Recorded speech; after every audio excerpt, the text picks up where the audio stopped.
Well, I want to welcome everybody here. Those of you who came out and braved the snow, the sleet, the ice. We're here this evening to honor some of the pioneering families of the food industry here in Dearborn. As we all know, the food industry is really one of the things that has served as a cultural ambassador between the Arab community and the larger society. And the food industry is also something that really helped the Arab community or the Muslim community, however you want to describe it, be at home here, make a home for themselves, really be at home here. So I'm really honored to have all of you here with us. I'm Sally Howell. I'm the director of the Center for Arab American Studies, and I'm one of the three principal creators of the Halal Metropolis project. One of our other partners, Razi Jaffrey, is here, one of the project photographers. And Osman Khan, our third partner, is trapped on 94, trying to get here from Ann Arbor. Anyway, so welcome everybody tonight. So what we're going to do, really what I want to do to start off is just introduce everyone in the minimal way, because I want each of you to tell me, just sort of start off by telling me about the business that you're here to represent, right? So maybe I'll start with Ronnie Berry, since his business is the oldest business. He works for Ronnie Berry's Halal Meat on Dix Avenue, or I guess on Verner technically, in the south end of Dearborn. Which was established in 1947 by his father. So he's going to tell us, just tell us a little bit about the history of your business. Okay, my dad came to this country in 1947. He was 19 years old, with $20 in his pocket, and that was it. And he used to be a butcher in Palestine, and he came here from Lebanon and opened up a butcher shop on Dix, still in the same area that we're in. The store's been there. And third generation in the store now. My two boys work with me full time. And we were the first halal butcher shop around that was in the United States at that time. And our community has grown, and people have gone east and west in our store, at different places, but just something we've been doing is serving the community to the best of our knowledge. And many people know us. Many people used to buy meat from my father, when, God rest his soul, when he was a butcher in Lebanon. And they came here to this country and they bought meat from us here. And we serve the community really the best we can. If there's any questions you'd like to ask me, I'd be happy to answer any questions. We'll get to the questions. Okay, so next I'm going to have Jeff Mallett speak. Jeff Mallett is the grandson of the owner of Uncle Sam's Restaurant, which is maybe not the very first Arab restaurant in Dearborn, but close to it. Close to it, I think. Yeah, my name is Jeff Mallett. My grandfather was Hussein, Uncle Sam Mallett. Everybody used to call him Uncle Sam. But he came to the country in '46, same village from where Ronnie's family is from Tibnin in South Lebanon. And he came here, married my grandmother, who was actually a Wayne State grad and a draftswoman. And she used to work for Vickers Engineering and was actually drafting. She had like top security clearance with the Army and was drafting missiles. And I think she did some work even on the space program and the lunar modules and drawing some of that. So she worked for Vickers for a while. My grandfather, they opened up a grocery store around 55. But then the story goes, I heard one time, is that they had a store and my grandmother made some meat pies and everybody liked them, so my grandfather decided to open a restaurant and opened up Uncle Sam's in 1964 on Dix Avenue. And it started off as a small building located right on Dix, right down the street from Ronnie's dad's place. And it eventually expanded to the point where it was most of the block there. They were involved a lot in the renovation of the South End in the late 60s and 70s. And expanded the restaurant to the point where they bought some of the buildings. We had a big black awning over the top. It said Uncle Sam's on it. Had a big green tree on the front for Lebanon. And the restaurant just did very well over the years. My grandfather passed away in '77. My dad, Alan, his son, opened up Uncle Sam's Village Cafe, Rotunda in Greenfield, which then he sold to his sister, my aunt, Suzanne Serini, and her husband, Tufay. They owned the restaurant for the next 20 plus years until Tufay passed away about 10 or so years ago, and my aunt's still somewhat retired now. But the family's been in the restaurant business for a long time, and Sally asked me to come up and talk, and I'm always very proud to speak of my grandfather and what he accomplished. He was very well known, well respected in the area, and loved food. And we all take after him. We all love food. So thanks for the invitation. Sure, thank you. So the next I'm going to have Abbas speak. So Abbas is the son of the owner of El Amir Restaurant, which is one of the first restaurants that opened on on Warren Avenue in Dearborn when the Lebanese community grew out of the South End and started to spread to East Dearborn. And I was telling him that his family, they were pioneers really when they opened that restaurant in the 80s. But then more recently, they opened a restaurant on Ford Road in Dearborn Heights. And as any of us who are Arab American know, or Lebanese American, or I'm not an Arab American, but who identify with the community in one way or another, know the Arab community has really moved to Dearborn Heights too. So they were sort of ahead of the curve on that. So tell us about your family's business. Sure. So my name is Abbas Amar. I'm Khalil Amar's son. He's one of the founders of El Amir Restaurant. My dad came here in 1983, worked at his uncle's restaurant, which was called Lebanon Restaurant. So that one burnt down, and he actually moved across the street. He started off with about a 1,500 square foot restaurant. Currently, between everything that we operate, we're around 40,000 square feet. El Amir has grown from a small little sandwich shop to a hospitality brand where we have restaurants. We just added a banquet hall, and we also operate a meat market as well. My dad's he started off as chef in Lebanon, just like everyone else's story here. He came here with nothing but $20 in his pocket and a dream, and I'm very proud to tell his story and just have you all experience it with us as well. Thank you. So last but not least, we have Ibrahim Hasbani.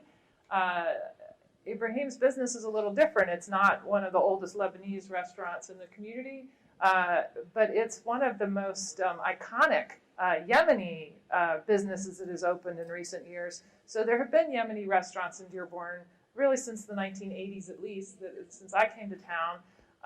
Very often a lot of the early Yemeni restaurants served Lebanese food because there was more of a market for it, I think. But recently we've really seen the growth of the Yemeni community and the expansion of the Yemeni community into new parts of Dearborn. And I think that Ibrahim's business, Gahwa House, has become one of the landmark businesses of Dearborn in this generation. So he's a pioneer from the Yemeni community. So we wanted to hear Ibrahim's story. How are you, everyone? Thank you so much for having me here. I didn't have my father here. I didn't have my grandfather here. I came late, the end of 2011. So 2011 doesn't count because I came in December, so we see 2012. So 8 years. I don't have family. I came by myself. I have one brother here, but all my family is still back home. They come because the situation in Yemen, so what's happening over there. I decided to come here just for a short time when everything is going to be quiet and safe, but day after day just going crazy. So I said, this is my place, so I can't go anywhere. I was in New York first, so I moved here.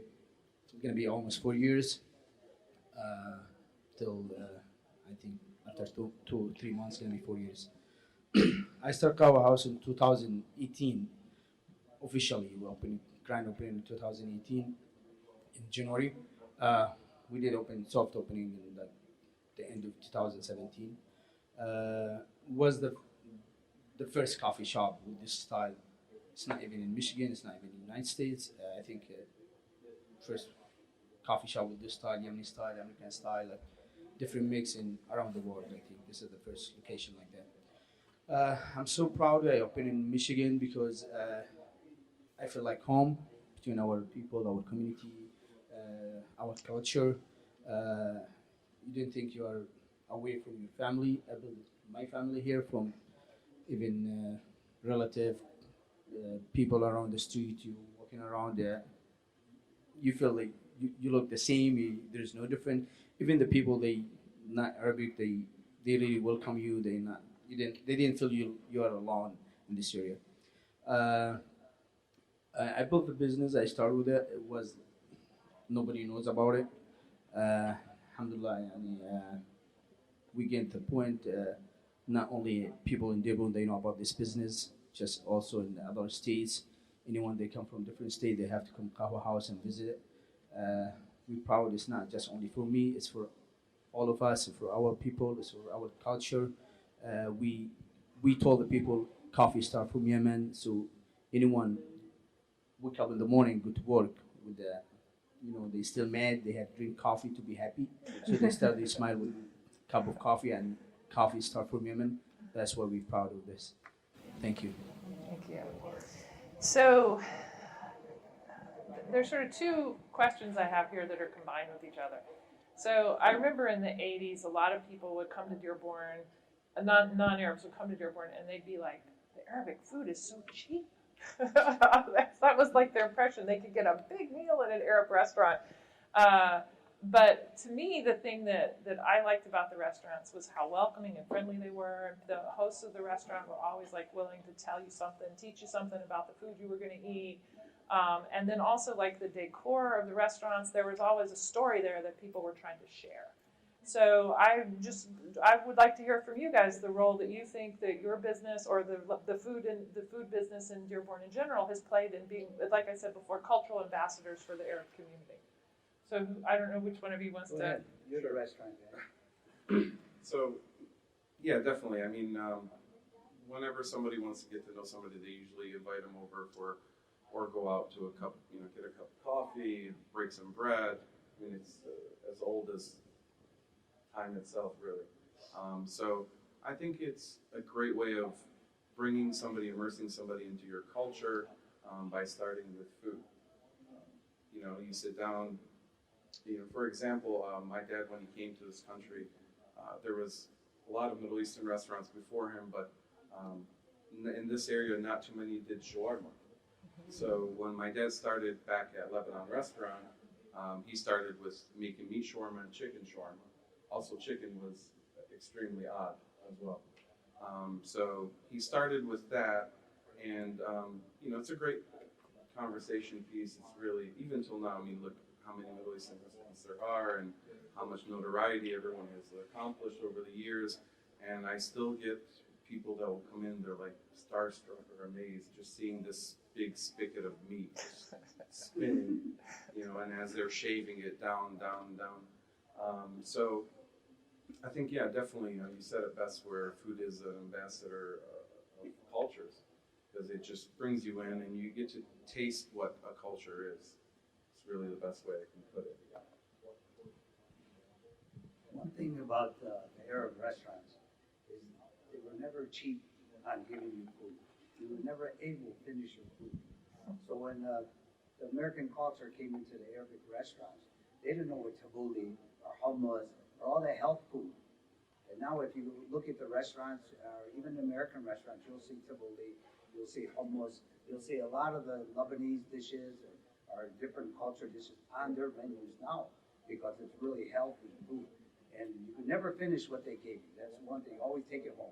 Give me a dish, take it home.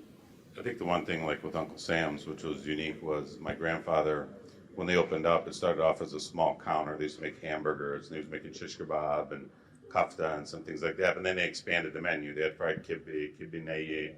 But then they would take some of the items based on some of their friends and customers and kind of customize it. So I remember my grandfather told me they used to make the lamb fillet. There was a piece of lamb that they used to score and cook. The reason why he did it, because a lot of the factory guys used to come over, he'd cash their checks, and they liked the lamb. So he made lamb fillets. And then there was a guy named Roberto, a friend of his, that liked green peppers and onions and mushrooms on it. So he put it on the menu, lamb fillet Roberto. And then we had hummus and galaba. Galaba was a famous dish. Galea, I think, yeah, the galaba, right? But there was a guy, Paul Christie, in the Dearborn area that liked galaba on hummus. So on the menu at Uncle Sam's, you had Paul Christie hummus. So it was kind of like, I think when you look back at like some of the Chinese kind of customized their food for Americans. And so that was kind of the way doing it with the Lebanese food. And, we had a few different items. My dad's best friend was BJ Swiss. They were good friends, and BJ liked galaba but didn't like tomatoes in it. So he said, take the tomatoes out, put rice in it, and he made BJ Special Galaba. It was on the menu for years, and people used to buy it, and they thought it was Lebanese food. So it was unique that way, and I think to like everyone said, I mean, I think the food culture. I've been to Lebanon many times, and the food culture that came from Lebanon here really is something that people see, and they once they experience, it's something really different and welcoming and healthy and all the things that good food brings. When I opened the business, I said it's not just about business. It's about culture. It's about to build a bridge between Yemen and United States. I want to tell the people a story about Yemen. I want to tell everyone what's over there. It's not just people. Some of them, a lot of them, they don't know about Yemen. Of course, some of them they know it's just a crazy country. People fight, people get killed, and those crazy stuff. So I want to tell them there is a lot of good stuff over there. We have history, we have culture, we have a lot of, stuff we can show the people. We are good people, and we are friendly. This is the message I want to send. It's not just about just a business.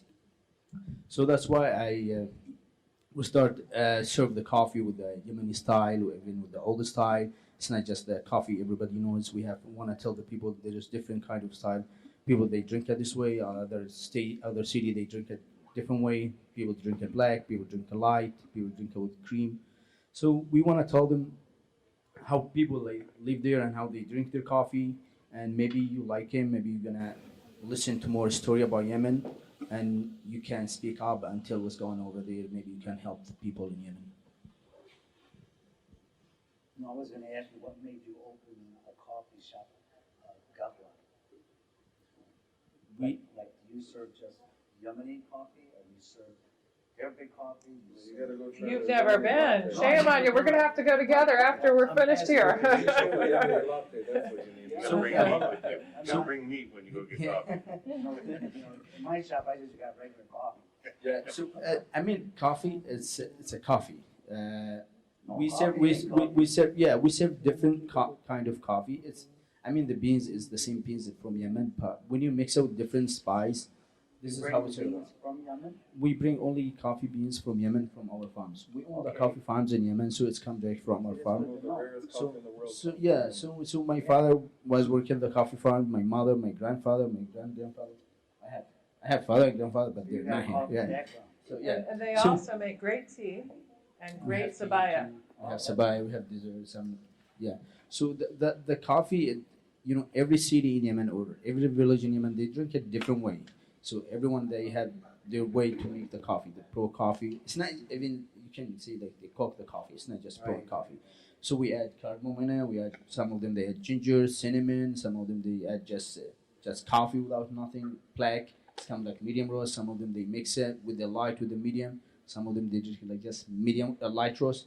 It doesn't taste like coffee, regular coffee, but it's different. I remember all that stuff. My mom, she every day, just making coffee. She drilled you. Yalla, don't forget, right? We roast coffee over there, so yeah. So we have also American coffee. We have espresso. We have lattes. We have all this stuff. Even the latte, you have, as we said, we have something. We make something special. We make Yemeni latte. So Yemeni latte is a mix. We use Yemeni beans, but we add Yemeni spicy on it, like ginger, cinnamon, cardamom. So it's got like different taste. The only thing I ever had Yemeni We're gonna take you now. was tabiq, طبيعي honey honey, better than honey and sugar. They don't have Hanif and Shutba at Gahwa House, alas. We But have stuff better than this. We gotta go there. well, so my next question is about. So we named our project Halal Metropolis, right? So we really, as a team, we have this idea that the city of Detroit, the metro area of Detroit, because it's got such a long history of Muslim families living here. The first mosque that was built here was built in Highland Park in 1921, just a block away from the entrance to Ford's factory, right? This is a long history in Detroit, over a century of people being here. And we, when we look around, we see, like if you go to the Starbucks here in this library, they have an array of sandwiches, and they have chicken sandwiches, and they have halal chicken sandwiches, and they have tuna sandwiches, and they don't have halal tuna sandwiches. But they have halal turkey sandwiches, and you know, it's just ordinary here in the metro area, the idea of halal food. I remember when I first came to town, nobody talked about halal. People talked about zabiha. You know, it was like zabiha. So I'm just wondering, and also as a historian, I talked a lot to people in the Albanian community, the early South Asian immigrants who came to this area, the African American Muslims, and one of the things that they really always, like everyone, when I talk to them about how did you, you know, how did you get established here as a community, these newer groups, how did you find other Muslims in the area? It was always berries in the South End or in the Eastern Market, maybe Saad's later. But it was like they knew the Arab community because of the zabiha. And so it's not just that your restaurants or your businesses have a legacy of being ambassadors to non-Arabs or non-Muslims, but also of bringing together people in the Muslim community. So I'd like you to talk about that. Is that just like us as observers from the outside, we're seeing something that's not there, or can you say something about maybe what it feels like from the inside? As for halal, growing up as being a butcher with my dad, at that time there wasn't a lot of halal product in this area, and there was a lot of slaughterhouses. There used to be 21 slaughterhouses in the Eastern Market, and only one of them was slaughter halal, and he wouldn't slaughter all of them halal until me and my dad, God rest his soul, we implemented with the USDA inspectors that everything would be slaughtered. Eventually, there was only 2 slaughterhouses now, and that everything would be slaughtered by a Muslim. In order to be halal, it has to be slaughtered by a Muslim. Not just anybody can do it. Any Muslim can do it, and it has to be facing the Kaaba, and you have to say Allahu Akbar, and you make the zabiha. You have to slaughter the animal, and it has to be cut properly, not like a hacksaw. And at that time, we had it really going to make the inspectors really help us out, and to make sure that everything would be zabiha, you know. And then more people came into our area, more demand, more restaurants, and even the big supermarkets were serving, like Kroger was serving halal meat. Didn't even know they were serving halal meat because it was slaughtered by Islamic slaughterhouse that they were purchasing from. You know? And then the restaurants, and then the people, and then as the community got bigger, the more imams came into our mosque, came into our communities, and asked a lot of questions about this, and made sure that things were done properly, you know. And I mean, it's really a big thing now, you know, and you really have to stay on top of that, because there's a lot of places that advertise they have halal and they don't have halal. But like us, we buy our own livestock, we slaughter our own stuff, and we don't. We've been like that forever. We don't hide nothing from our customers.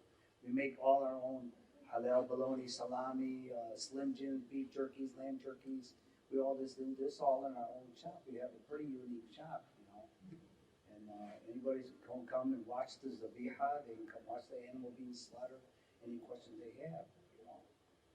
And as for the restaurants the same way. They have to have Islamic slaughtered meat for their clientele. I think halal became more prevalent though, like when the Civil War started in Lebanon and more people started to come here. Late 60s. Yeah, late 70s. Like really, when you got in the late 70s and 80s, is when you started to see more halal. Because I grew up here, and we didn't hear halal when I was a kid as much as as we heard it when late 70s and 80s, and it became really prevalent then. And the restaurants started serving halal, and You also didn't really see the hijab necessarily very much in the Lebanese community. Even in the Yemeni community, the hijab wasn't so common. To me, it seems like, I don't know when the exact start was, but it seems like it had something to do with the war in Lebanon and the Islamic Revolution in Iran. Both of those really. You mean the dress wear? Yeah.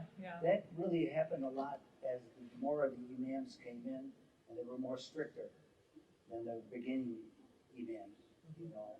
And in the beginning, back in the early 60s, I remember women going to the mosque without a scarf. Right. You know, and then as more imams came in, the regulations got more strict, you know.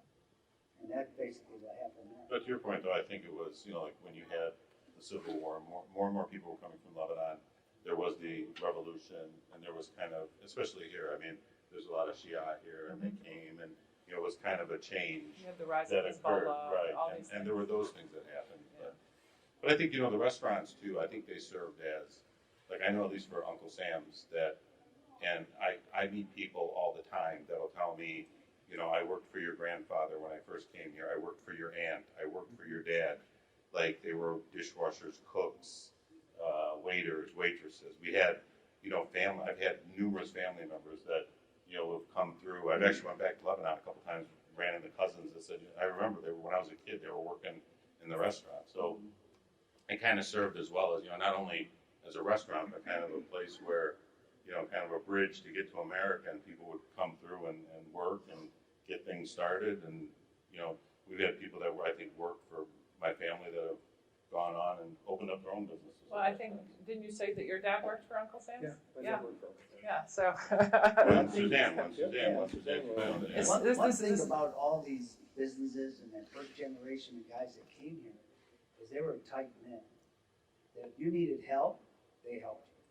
I remember working in my dad's store. I was a little kid, and a guy come in just from Lebanon or wherever he came from, had no money, had a family, and he'll buy some meat. And my dad would say, "Go ahead, take it. No charging." What do you mean no charging? Someday pay me back. If you pay me back, if you don't, you don't. That's how them guys were. They would say, I was in a restaurant, you're hungry, here, fella, come and eat. Yeah. But that's the thing about that generation of people. It's a little different today, a lot different today. But that's the way they were. Whatever you needed, I mean, my dad came here by himself, $20 in his pocket. He brought his brother, he brought his other brother, he brought 5 sisters. One after another. Thank God, alhamdulillah, everybody's good now. Grandchildren, great-grandchildren. But this is how it worked for everybody, not just the Arabs, any kind of culture that came to this country. That's how these people work. They bring their families, work hard, and I mean, they worked hard. My father worked at the Highland Park plant. His regular day, I'm just gonna give you an example. I used to hang with him when I was a little kid. Get up in the morning, go sell some clocks, and go deliver pita bread to the stores. Then he'd go work at Ford Motor in Highland Park at 3:30 in the afternoon. Then after 3:30 in the afternoon, he'd come to the butcher shop Thursday, Friday, Saturday, and Sunday, and work in the butcher shop. 9 kids in my family, 5 girls, 4 boys. And we used to go to Salinas School, all of us, which is right across the street from the store, and come to work in the store every day. Whatever we did, besides fighting all the time. But that's what we did. And then go to the coffee everybody's house. culture was the same. It was the same with you guys, with your great grandmother. All the kids come, you gotta work, gotta help me out in the store. Like you're stuck now, right? Still doing. Not stuck at all, happy No, to. but that's how it is. That's Well, the way we But were raised. Dick's was a mix though too. I remember like when I was a kid, there was a mix. There was Lebanese, we had Yemeni community, Palestinians there. But some of my grandfather's best friends were from the Yemeni community, and I used to tell the story all the time. His friend would come to the restaurant, I'd sit on his lap, and he'd make me write Arabic. And every time I wrote a letter, he'd give me $1. I'd run next door to the candy store, get some candy, come back, write another letter, give me $1, I'd go back. So I used to make some money going over there, write Arabic. Sure, one thing about Dick's was, there were so many different cultures of people. It wasn't just Arabs. There was Armenian, there was Italian, there was Mexican, there was American. Why? Ford Motor Company, right across the street, where everybody just walked to work. My grandfather used to work for $5 a day.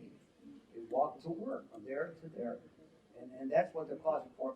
Dix Avenue back in the 60s had 20 bars on Dix Avenue. It's hard to believe that there was bars or restaurants. It was like Fort Lauderdale, like Miami Beach. People going back and forth all night. There was a show on Dix Avenue named the Fortune Theater. I used to go in there, pay 15 cents to go to the show. And the guy sell popcorn and candy. Oh, I'm serious.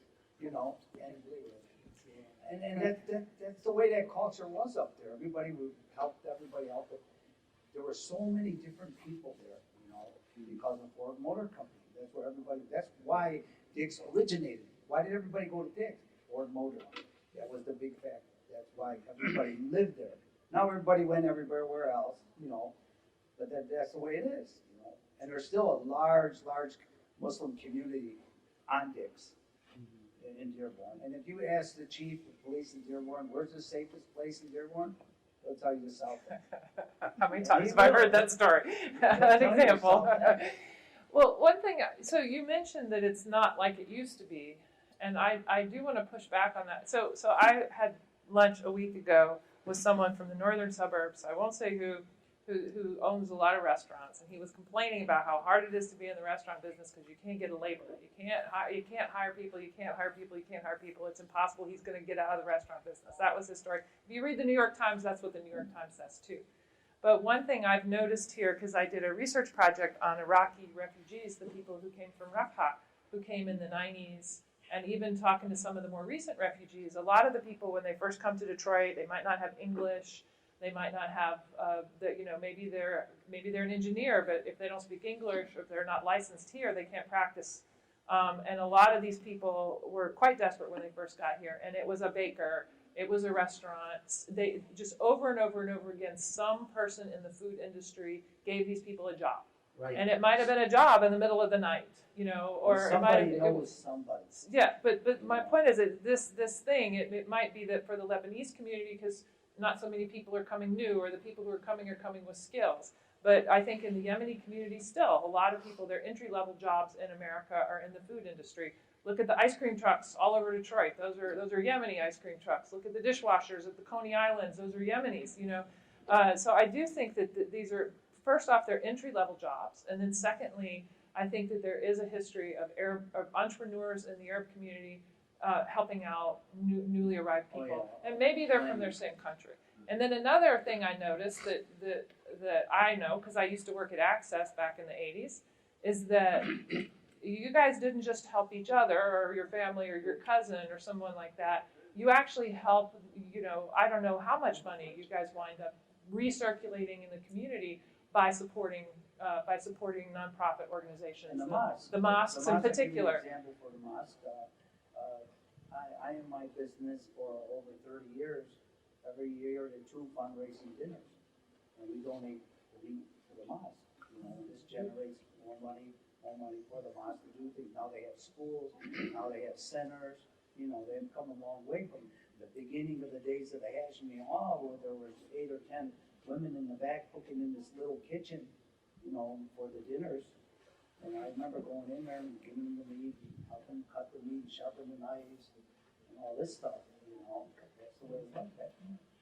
I think also one more point about the employ and those stuff. Mm-hmm. See, most of the people here, they come from different countries. They want to send their kids to school. They want to go to school. They want to study. They don't want to be what they're missing back home. They didn't go to school. They didn't get these opportunities. Say they want to make sure they want to send their kids to school. They want to study. They want to be a doctor. They want to be engineering. They want to be something big. So it's hard to find employee with this section of like restaurants and coffee shops and stuff, because they say they don't want to waste your time. You gotta go study. You gotta do stuff. You gotta find new people that come from overseas so you can hire them. This is one of the biggest things, I think. But if you didn't just let your kids do what they want or what they like, one day even they're gonna be a doctor, they're gonna be engineering, or they don't like it. They're gonna be doing something good in the future. Yeah, do good study if you want, but let them to do what they want. There is a lot of opportunities in the other kind of job. Come on, cultural professors, historians, anthropologists, literature professors. Well, this is like the most, artists. You're absolutely right. There's very often the first generation for immigrant communities. The goal is for the next generation to make a good living, right? That is what they think always. No, they didn't know what their kids like, what they want. No, let them do what they like. Chef, they make a lot of money. Yeah. It's not. They think about money in different way. There is how many doctors they are in the job. How many engineering they didn't do good. It's up what they like, so they have the passion to do something good in their life. It's not just you want to get them to school, and some of them they don't like school. Maybe okay they finish school, but they have something different and they have different plan in their life to do something different and they like it, maybe they're going to be good at it. This is what we tell them too. We're encouraging people to get history degrees. Here I'm sitting here talking with each of you. You're an oral historian in your own way. You really care about the history of Dearborn. I need more people like you in my classroom who really care. It's hard to Listen, find I this. have my degree in business administration, but no one asks me when I go to get a job. Nobody asks me about my degree. They ask me always about my experience. That's always what happened. So they didn't ask me. I didn't even show anyone my degree. They asked me, "What's your experience?" So there is some job they need experience. They need experience with life, how you talk to the people, how you communicate to the people. Your skills. Skills not just to go to school and learn. Maybe you go to school, you have the degree is over there, but it doesn't help you because you didn't have communication with the people. You didn't have good skills to talk to the people. This is the most important thing, how you build your skills to the other culture, not just only your family and only your friends. You gotta build relation with everyone with different cultures so you can improve your skills. And another thing about the kids, the different generation, and the way my dad worked, the way I work, the way my kids work. And the kids today don't want to work as hard as their parents work to get what they have. So it's just a different level of work. They still work. Don't get me wrong. I'm not saying that, but it's just different. It's maybe the kids not the reason. Sometimes it's the environment. Sometimes it's the parents what they tell them how they it's everything change. We always say we better than the generation before, and the generation after they come no we better than the before. It just is different time with different people. That's how we think because everything changed. That's we don't want to say no these people they you don't know how they think, you don't know how they what's their plan. It's environment, people around them. It's everything is different. We can just judge people who don't know we are better than anyone. I think you want to say something too, right? Oh, go ahead, Jeff. After you. No, After you, Jeff. No, go ahead. Age before beard use. no. So back to what you were saying about the people working in restaurants and it's kind of a stepping stone to something better and so on and so forth. I think for all generations and all cultures, the hospitality industry has always been a sort of pass-through account where people start there and then they go on to bigger and better things. I think obviously working in the hospitality industry my whole life, I think it's given me a huge advantage or competitive edge over most people that I deal with in the business world. For just a simple fact that you learn to listen more than you speak. You chew your words 10 times fold before you let it go. And I think that a lot of different type of people have came through our restaurants over the years. We currently employ a little under 110 people with the Elamir umbrella. And I don't think I would be able to manage that if I didn't start off as a dishwasher, because that's where my dad sent me when I told him I wanted to work for him. I was going to say the same thing. When I was a kid, my dad brought me to the restaurant, and we had to wash dishes. I came And we learned how to wash just dishes. kind of how I'm dressed up now in a slacks and a button-up shirt. And my dad's like, "Okay, you're here to work?" I said, "Yeah." He's like, "You're going to start there first, because if you're not willing to do something yourself, I don't expect you to ask somebody to do it first." So he wanted me to kind of just go through the entire motions. And this is, by the way, I graduated from University of Michigan, so I did this while I was in school. So yeah, I think the restaurants are a great stepping stone. It is a pass-through business. People don't spend their entire lives in it. But I think it's full of a lot of experiences. You learn how to deal with people and situations and listen more than speak. But I think specifically, like for our community, though, I mean, it served, with your dad's restaurant, with Uncle Sam's, Ronnie with your store. Like when you're bringing, people are coming, into America, they need help, they need a place to work. And these were places to go which could get you started, and in some cases led to bigger and better things. We had an electrical engineer one day work for us, came from Syria. Couldn't work here because he was still making up some of the classes.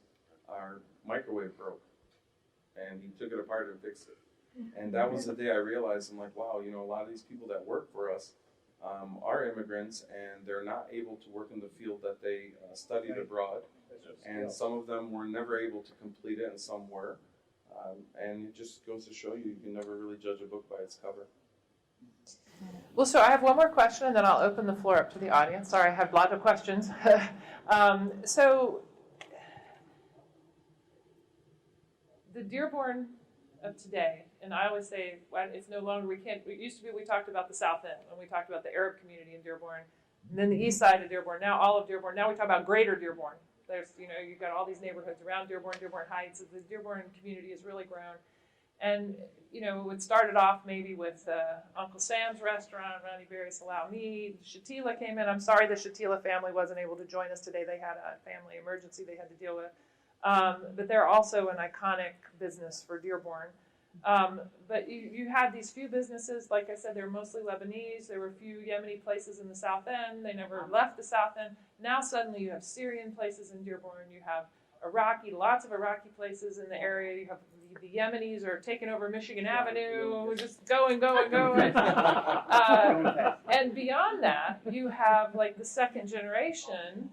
Not all the second generation winds up working in the family business El Amir, but they might be running some other kind of business, like a hamburger joint or a barbecue joint, or there's all this creativity and innovation that's happening in the younger generation of Arab Americans in the food industry in particular, and it's just like it's a really exciting time and in particular a lot of these businesses are they're not sticking to grandma's recipe or anything like that, but they're sticking to the values of the community in the sense that they're sticking to halal.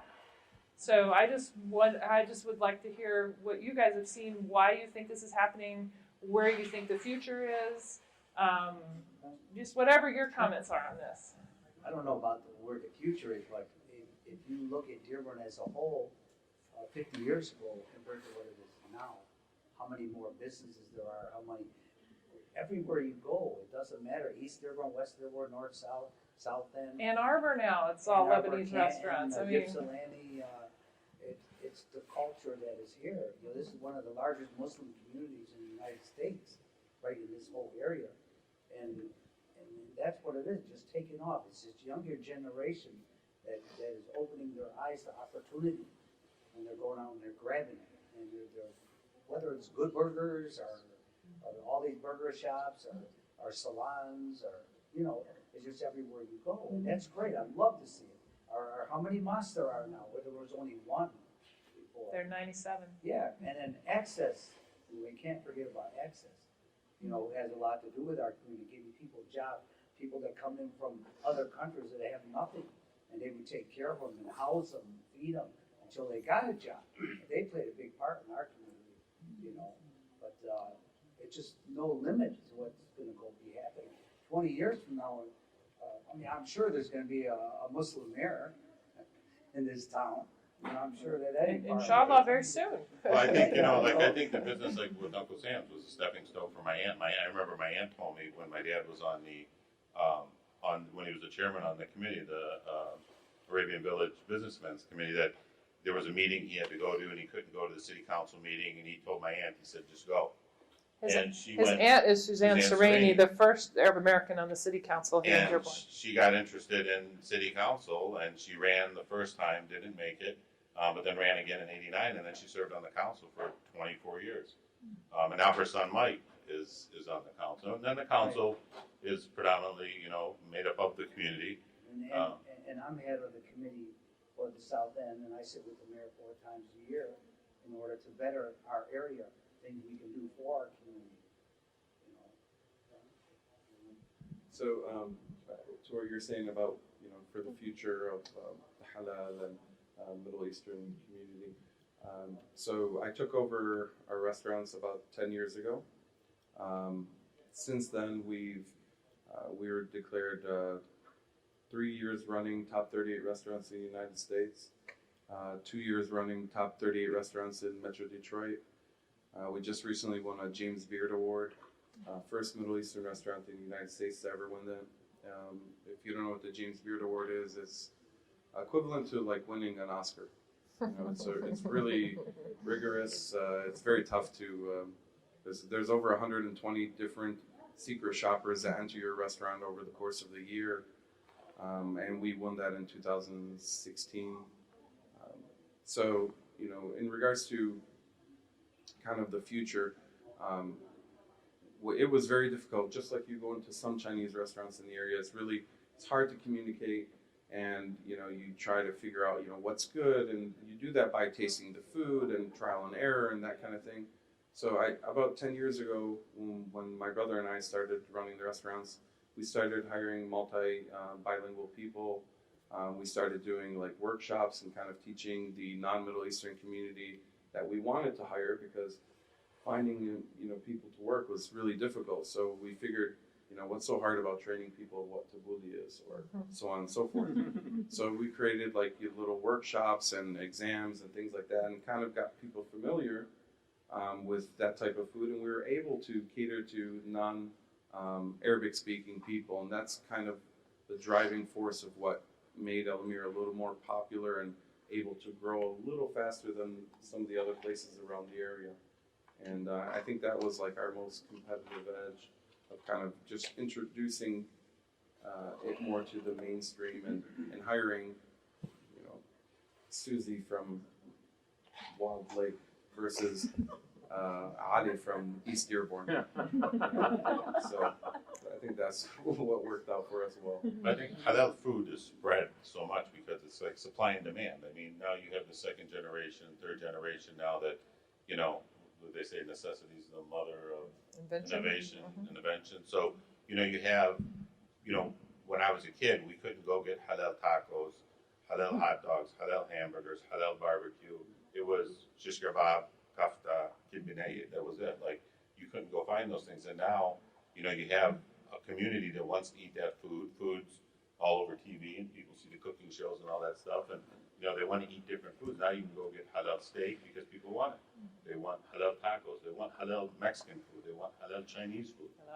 Halal pizza.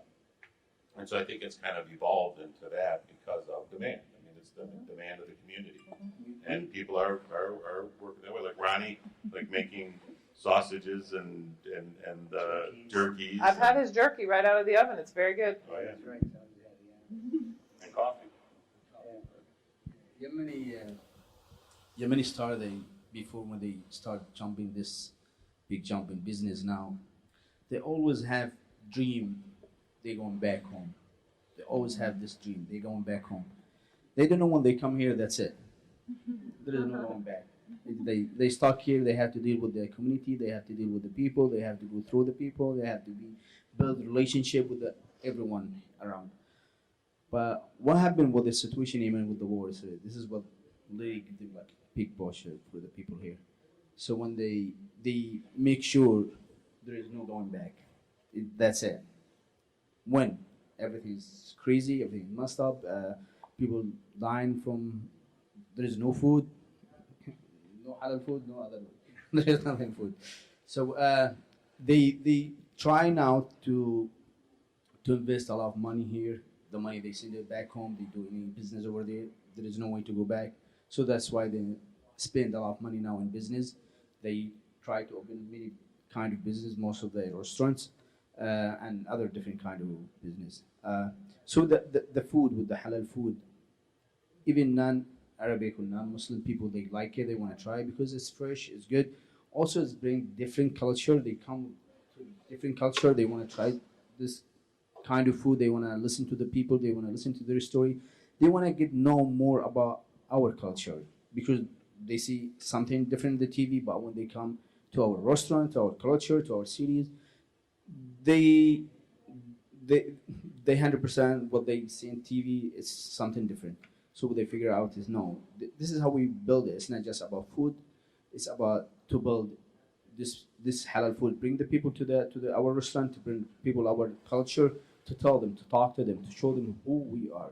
It's not just about food only. It's about our life, housework.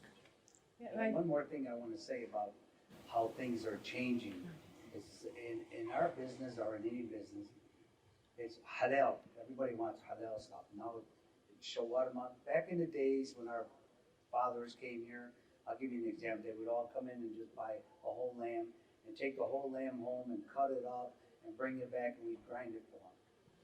Today, there's no such thing as whole lambs no more.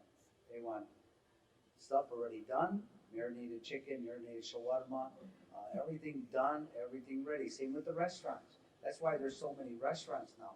That second, third generation ain't cooking like the first generation used to do. You come home, your mother, your sito got everything on the table ready for you. Today it's all simple food, but fast, that you don't have to go home and prepare. Even my business, now that we're on Yelp and Google, we're getting all kind of people, that ain't even Muslim people, who like that kind of stuff, halal, they read about it, and they want to try it, and that's what's going on now with this culture of people. They want everything finished, everything ready. So you're We're mixing the changing tough our with that. business. We're changing our business to comply with that now, in order to survive in our field. This is what we have to do. You don't want to change too much. No, but we still have some. Yeah, I said, so first you're Yes, generation. yes. you're mixing the Good cup stuff. now, right? Mixing the You're stuff. mixing the cup. Make up done, and We want to change the good stuff. mishwe, and everything's simple now, Yeah. Well, all right, so first I just want to very quickly thank everybody for coming. I want to thank our sponsors, the Center for Arab American Studies, the Stamalos Gallery here in the Mardikian Library, the Doris Duke Foundation, the Knight Foundation, the Michigan Humanities Council, and the Community Foundation for Southeast Michigan. These are all the sponsors that have funded the Halal Metropolis project. But I also want to give you guys a chance to ask questions. Don't be shy. Yes, Sam. What's so interesting about all your stories is that in telling the history of your restaurants, it's also a generational story, and it speaks to family history. And some of you spoke of how your father forced you into washing dishes first before you kind of ascended. Right. But did you all feel, or did you ever get any resistance by way of, like, what if you wanted to pursue another career path? Was it a foregone conclusion that you all were gonna kind of inherit your family business and kind of take over it, maybe improve? Like, even you were saying how your father, your grandfather, your grandmother worked, the coffee fields in Yemen. So I wonder if Not me. I worked construction back in the 70s. I worked with a big corporation, and they wanted to send me to school. But one thing about it was, my dad always needed help, and I had three other brothers working, and they're always running around, screwing around, and not working. And I was the oldest one, so it was my responsibility, to see my dad, to make sure that he was okay and take care of the business. Now my sons are doing exactly what I did with my dad. That they're working in my business, and they're giving me more time off, and they could go out and get their own careers if they wanted. One thing about my parents was they never told us you can't do it. You could always do what you wanted to do. You want to go be a doctor, you want to do this. They always gave you the green light. They never said you had to go wash dishes, you had to go do this, you had to do that. We always had an option. I went to Henry Ford College, and I did the whole routine, but we always had a green light to do what we want. But we love our community, we love our people. One thing about here is you're always around your people. There's nowhere in the United States that you would feel more comfortable walking any street around than in this town here. And that's the truth. The Halal Metropolis. You want to say something about? Yeah, so I, in regards to taking over the family business, so in 2006, I graduated end of 2006. I applied to law school, got accepted. I was doing my first year in law school, and then the recession hit around 2007. And then at that time, my father was having health issues. Obviously, in this line of work, it kind of takes a toll on you. So I made the rational decision to drop out of law school and take over the family business because I had younger siblings as well. And it wasn't never forced upon me. My dad never expected it. I actually hated the restaurant business. He used to force me to go, and I would always play hooky and all that stuff. But in 2007, that happened. Like everyone else, from the automotive to down to a mom and pop like us, we all suffered. So dropped out, started helping him, and long story short, we did okay. Alhamdulillah. Yeah. You escaped. Yeah, I mean, I work, so The microphone. I grew up, my dad actually sold the restaurants in '80. We moved down to Florida for a little while. My aunt and her husband had the restaurant. I came back up here, went to U of M Dearborn, was working at Uncle Sam's Village Cafe for my aunt as a waiter and a busboy while I was going to school. But, my dad opened up the restaurant in Greektown, and I was in the business till I was like 24, and then I decided to move on. And so I've been in the pharmacy business since 1992. So I've been doing that for a long time. But, I think I always look back as my experience. The restaurant taught me a lot. It gave me, the work ethic that I have, the way I interact with people, talk with people. I always watched, my dad, my grandfather. I remember my grandfather was younger, but always were, my aunt, always, connecting with people and proud of what they were doing. And so I kind of took that back to what I do in my job and, try to teach it to my kids. And these guys get a lot of love. These guys give a lot of love. All of these families and in institutions, they give a lot of love to the community. But these are very much revered, loved families, and all the people that you've been talking about tonight. They're very loved people in the community. Thank you. And I genuinely see that. And I also see real parallel between what you were saying, Ibrahim. Right now, Yemen is in civil war. I don't even know how to describe this war. It's not necessarily civil war anymore. It's just horrible war. But when a lot of you guys came, Lebanon was that war. And Beirut was a synonym for like the worst chaos was what Beirut was a synonym for. And so when you went in the restaurants, I was joking with Abbas about so there was a period when people had like a big picture of Beirut on the wall of all their restaurants with the Ferris wheel. And I used to go to these places and be confused because that image of Beirut had nothing to do with the reality of Beirut at that moment, And then suddenly people turned a little bit away from this, and they had what we used to call the fountain war. Yeah. Well, one restaurant got a big fountain, and then all the restaurants on Warren Avenue had to get even bigger and more Rococo fountains. It just went kind of crazy, the fountain war. But what they were doing is they were representing Lebanon, And now you go to Arbil Kebab. What do they have on the wall of the new Arbil Kebab? Once they had the money to really do their restaurant right, they put a big map of Iraq on the wall. They want people to know we're from Iraq. We're proud of Iraq. And I think that's the thing that that outsiders don't see, right? Is so it's not just that you're selling food to make money. It's not just that you're making a living. Not all those things, but you really are trying to represent this community that has been misrepresented in American society. And maybe today we're that way a little bit with Islam. So maybe people aren't hating on Arabs like they used to hate on Arabs, but they're definitely hating on Muslims. And so I think when you see that halal sign out there, in a place where you might not be looking for it, like in a Mexican restaurant, it makes you feel welcome. It makes you feel proud, and safe, like you said. Well, I think, one of the things like I was always proud of, like from my grandfather, and I always tell people the story about it, is that, my grandfather was an immigrant, came to this country. He was in Who's Who in America in like 1974. They wrote about him. Like he got a piece of, this guy who came from Lebanon, had nothing, opened up this restaurant in the south end of Dearborn, and everybody knew him, and he got recognized. Yeah, you tell anybody who Uncle Sam was, and they knew who he was, and that was, for me, that was always, like anybody ever asked me, like when I go back to even Lebanon, we go to Tibnin, I'll walk down the streets and I'll tell them, like, they say, who are you as Uncle Sam's grandson, Hussein Ali Talib's grandson, and it makes me very proud to say that. About American dream. I'm sorry, but I always say we are the dream. Everybody here, everybody in the United States, they come from different countries, from different around the world, and we build it. We build the dream. I think we are the dream, not American dream. We are the dream. This is my point. Yeah, I had a question.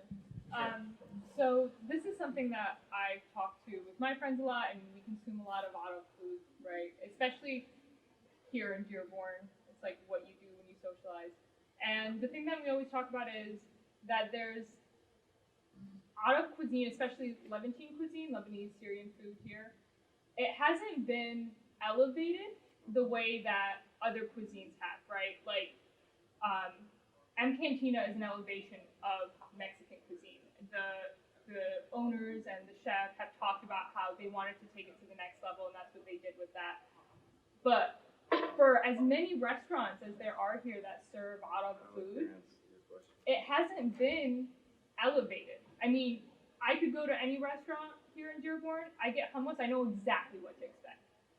Why do you think that is? Why can't I go somewhere? Why hasn't out of food here gotten to the place where it is unexpected? Like you have tabbouleh, but you have tabbouleh like you've never had it before, or it's presented to you like you've never seen it presented before. Why do you think that specifically Arabs are very like, you know, hesitant to do that? It seems like there's very much a keep things the way they are. This it works this way. Let's not do that, as opposed to let's reinvent the wheel of what our food could look like. What do you mean, like? She's right. To comment to her, I went to Lebanon and I was surprised. I went to a restaurant where they serve the tabbouleh in 3-4 kinds, different way, and the hummus in 3-4 different way. I'm like, oh, I don't have that here. That's something new. That question. So, okay, I was is just a going to say that. That's my wife. when we were at the phenomenal same question. So, in regards to like elevating the food, we get a ton of pushback. So, for example, there's something called an LTO, a limited time offer. I do it only in the Dearborn Heights location.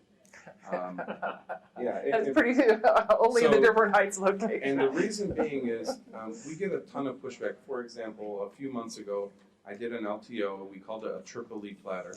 And what it was 3 styles of hummus. So you had, we had roasted red pepper, we had a pistachio, and then we also did a parsley hummus. Okay? And we got a ton of pushback of people just saying, you know, we want just the regular hummus. This is not what we came for. So They're not Elmira is ready kind for of it. known as a traditional restaurant. I don't know if it's because I'm trying it in a, you know, our slogan is proud to be authentic. Yeah. Okay. They said, wait, it's different. Well, yeah, we get a ton of pushback because also the community now is starting to, the first generation is starting to get older, but our customer base is the original immigrants, and they happen to be bringing people in, and that's, you know, the first experience of Middle Eastern food they get. In regards to Lebanon, I travel often to try to bring in new spices, new dishes. There's, I don't know if you're familiar with fette. But fette traditionally is with just hummus, yogurt, fried pita chips, and then if you want to, you know, take it up a notch, you put a type of protein on top. Pomegranate. Or pomegranate. So what we did was, there's in Lebanon, there's a shrimp fette. So it's shrimp with a lighter amount of chickpeas, and then you put fried eggplant in between all that. Wow. So we did it. And people just were like, well, "This is not fette." And that's the problem. Is what they don't understand is that the Lebanese cuisine or Middle Eastern cuisine can go outside of its normal realm of shish kebab, shawarma, hummus, tabbouleh.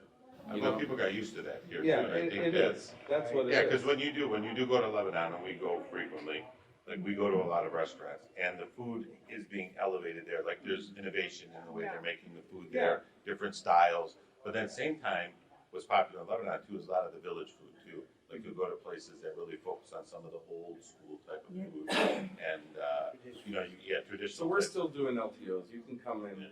It starts in March again. We're gonna So. come try that.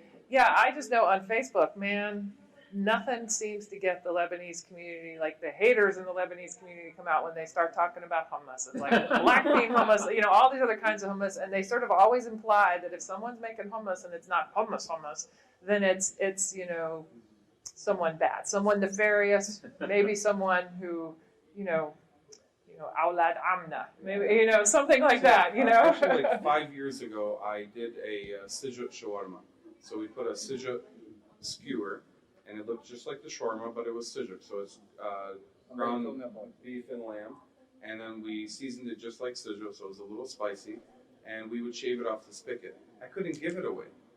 Okay, but I had the Armenian community, which that is extremely popular in their realm, loved it. It was fantastic, and you know, so on and so forth. But our community, the Lebanese community, gave a lot of pushback, and you know, and I actually gave it for free for an entire week to anybody who would take a sandwich. Somebody told me about it. Yeah. Oh, really? He said he liked it. It was good. It was good. I love it. It was fantastic. It's too bad we Yeah. didn't try it.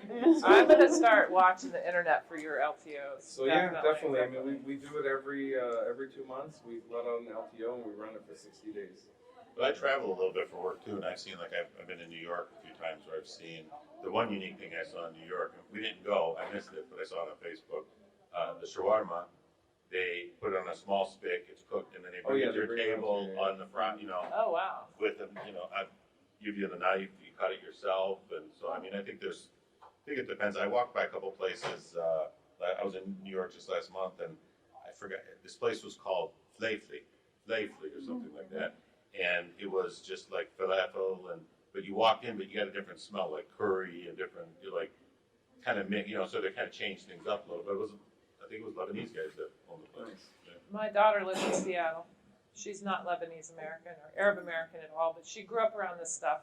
And she always likes to go to the innovative new Arab restaurants out there. She'll read about them in the paper. I'll read about them. We'll talk about them. She'll go and she's like, give me Dearborn. That's what she says about all this stuff all the time. So Razi has his hand up, and then Carmel, maybe if you both ask your questions, and then that's it, because I don't want to keep everybody here all night long. I have a question for Ibrahim. One of the things I've noticed with your business over the last 2 years since it's been open is it's really gone beyond coffee at this point. It's a real gathering space. And one of the realities, I think, in the history of the Muslim community, particularly the Arab community in Dearborn and Detroit, is the segregation that has existed in the community between the different nationalities and different ethnic groups. But your space has really brought a lot of these communities together, going beyond coffee as a gathering space for ideas, for culture, for politics. I'll see Abdullah Hamoud having a meeting with a bunch of people, at your coffee shop. Did you ever imagine it in this way?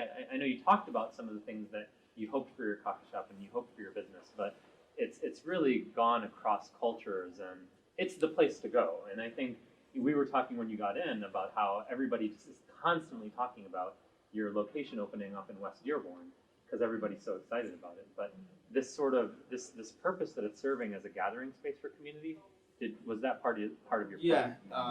So when I have the idea, and it's like from a long time, I want to do something like this with the Yemeni coffee beans.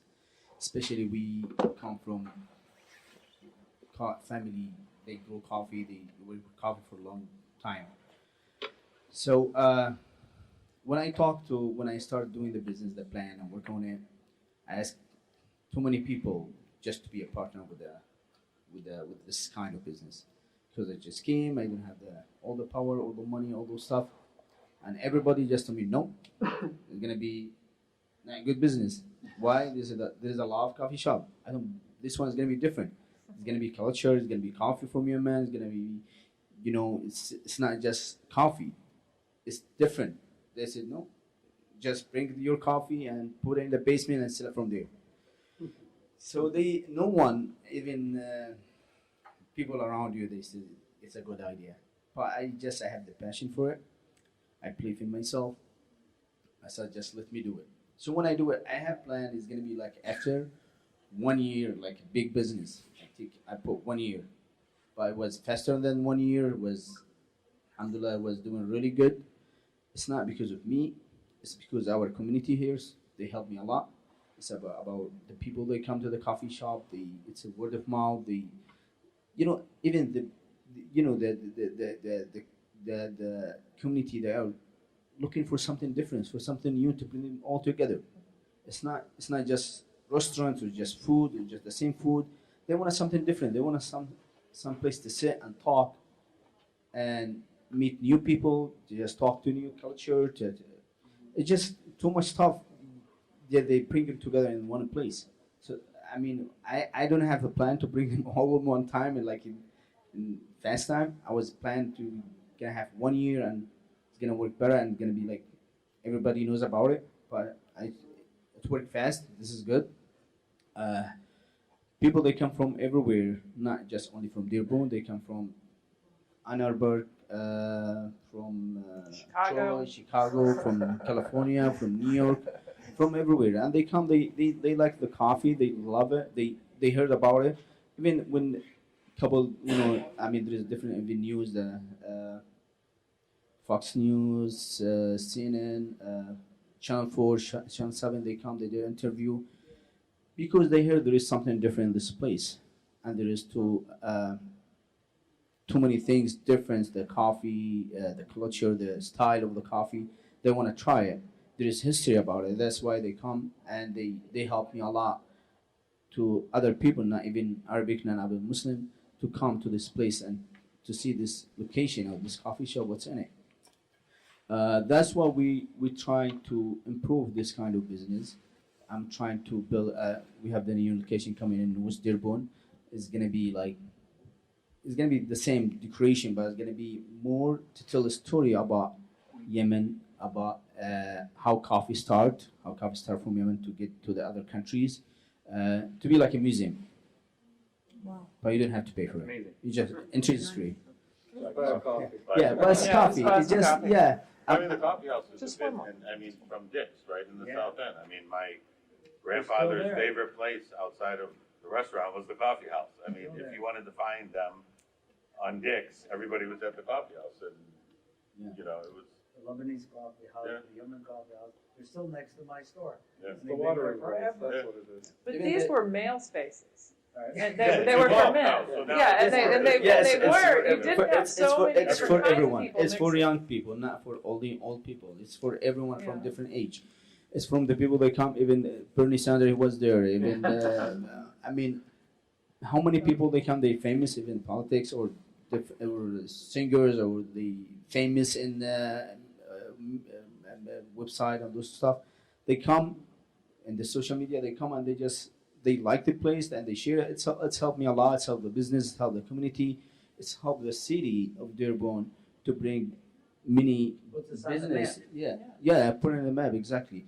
We start doing like license or franchise. We're gonna open one in New York. I'm traveling after tomorrow to New York. We have the first location gonna be in New York soon. Maybe in 3 to 5 months gonna be Wow. we're there. You have a copycat business in Ann Arbor now, I noticed. So, Carmel, this is our last question for the evening. Thank you so much. This has been amazing. So my grandparents were beef cattle farmers. My parents are beef cattle farmers. I think they have the idea that one day I'll stop being a professor and we'll go back to North Carolina and be a beef cattle farmer. So I just thank you. It's a lot to think about.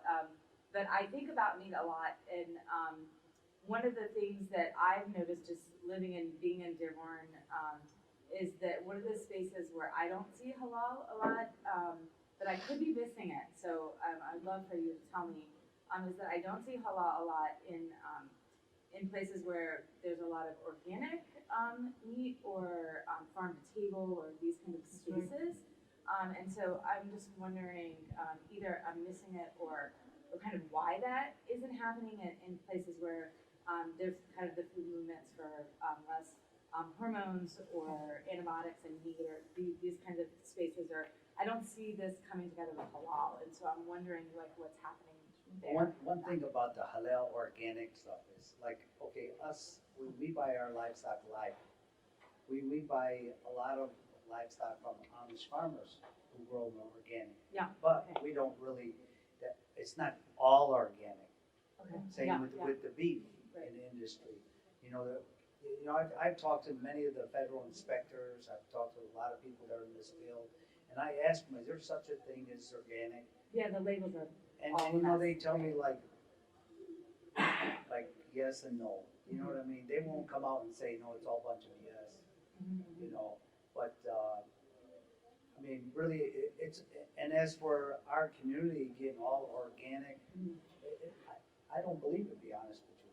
I know a lot of farmers, and I buy a lot of livestock, and I talk to these guys every Monday at the auction.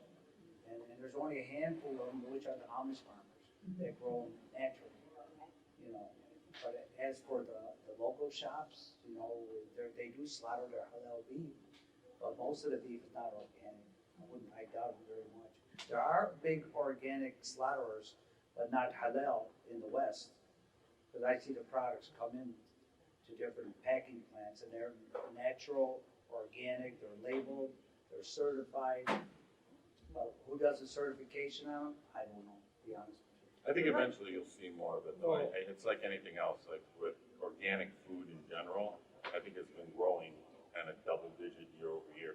More and more people are interested in buying organic food. It'll just kind of seep into the population, and because we look for it. I mean, I know, we've been I buy all organic things when I can, and I know the meat is something that, I mean, if we could, you'd like to have, farm raised cows.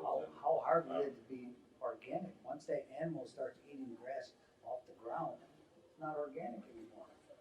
It has to But be. not with the antibiotics and. Well, I mean, there are companies because, for example, you have Crescent. Yeah, Right. chicken. They have Right. halal Crescent has chicken, the which is Chicken's a hormone different free. thing. Yeah, but there's also Creekstone. Yeah. Creekstone is also Halal, but not organic. but they have non-GMO. They have No. Yeah, there's different levels. Yeah, I didn't mean to get us off. No, that's okay. Yeah. Like with the Okay, yeah, organic. well- I mean, there's different levels. There's the natural and all this stuff, Mhm. the farm to table, everything. Yeah. I think you'll see more of it. I think it'll. We are starting to see more and more and more of it now than ever, Especially with the wealth in the community now, it's not People everybody, will but not everybody's going down to the Eastern Market trying to get the very cheapest lamb chop. There, some people want the best lamb chop, Right. Yeah, well, I do have one. Well, I won't even ask my question. Yes. Okay, so for my book, there is a photograph that I want for my book.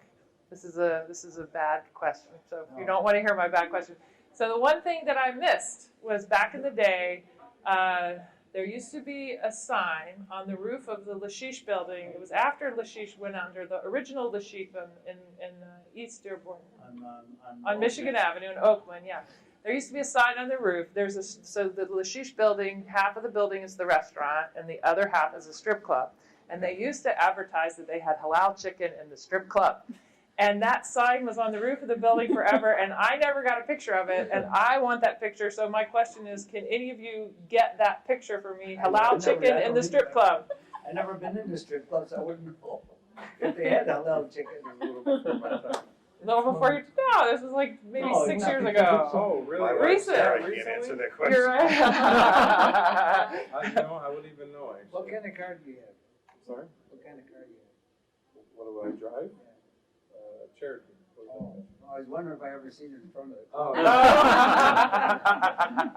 All right. Well, on that note, if you ever see it, if you can find that picture for me, please, because I think that's a great way. I used to want to say that I wanted to frame my book, talking about halal in Dearborn. You come into Dearborn from Detroit on Michigan Avenue from the west, and the first thing you see is the halal chicken and the strip club kind of sign.